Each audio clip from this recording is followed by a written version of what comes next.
ವೀಕ್ಷಕರೇ ನಮಸ್ಕಾರ, ನೀವು ನೋಡ್ತಾ ಇದ್ದೀರಾ ನ್ಯೂಸ್ ಫಾಸ್ಟ್ ಲೈವ್. ನಾನು ವಾಸುದೇವ್ ಮಾರ್ನ. ಮೊದಲಿಗೆ ಹೆಡ್ಲೈನ್ಸ್. ಬಿಜೆಪಿ ಕಾಲದ ಕೋವಿಡ್ ಹಗರಣ ಎಸ್ಐಟಿ ತನಿಖೆಗೆ ಸಿಎಂ ನೇತೃತ್ವದ ಸಂಪುಟ ಸಭೆಯಲ್ಲಿ ತೀರ್ಮಾನ. ಮೈಕಲ್ ಕುನ್ನಾ ವರದಿ ಬಗ್ಗೆ ಚರ್ಚಿಸಿ ಎಸ್ಐಟಿ ತನಿಖೆಗೆ ವಹಿಸಲು ನಿರ್ಧಾರ.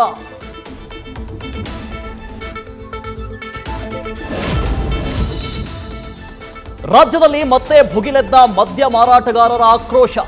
ನವೆಂಬರ್ 20ರಂದು ರಾಜ್ಯಾದ್ಯಂತ ಮದ್ಯ ಮಾರಾಟ ಬಂದ್. ಸರ್ಕಾರದ ವಿರುದ್ಧ ಪ್ರತಿಭಟನೆಗೆ ಸಿದ್ಧತೆ.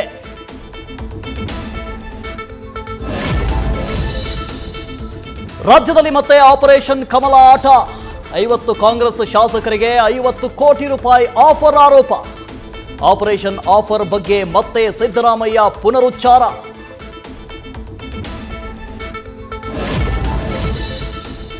ಸಿಎಂ 50 ಕೋಟಿ ಆರೋಪಕ್ಕೆ ಬಿಜೆಪಿ ನಾಯಕರು ಕೆಂಡ.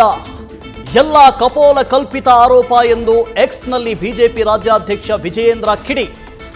ಲೆಕ್ಕರಾಮಯ್ಯಗೆ ಲೆಕ್ಕವೇ ಬರಲ್ಲ, 50 ಶಾಸಕರು ಬಂದ್ರೆ ಸರ್ಕಾರ ಮಾಡೋದಕ್ಕಾಗತ್ತಾ ಅಂತ ಆರ್ ಅಶೋಕ್ ಗರಂ.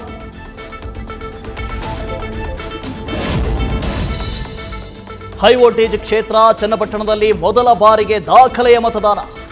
ಗೆಲುವಿನ ವಿಶ್ವಾಸ ವ್ಯಕ್ತಪಡಿಸ್ತಾ ಇರುವ ಕಾಂಗ್ರೆಸ್ ಮತ್ತು ಎನ್ಡಿಎ. ಕುತೂಹಲ ಕೆರಳಿಸಿದ ಮಿನಿ ಸಮರ ಫಲಿತಾಂಶ.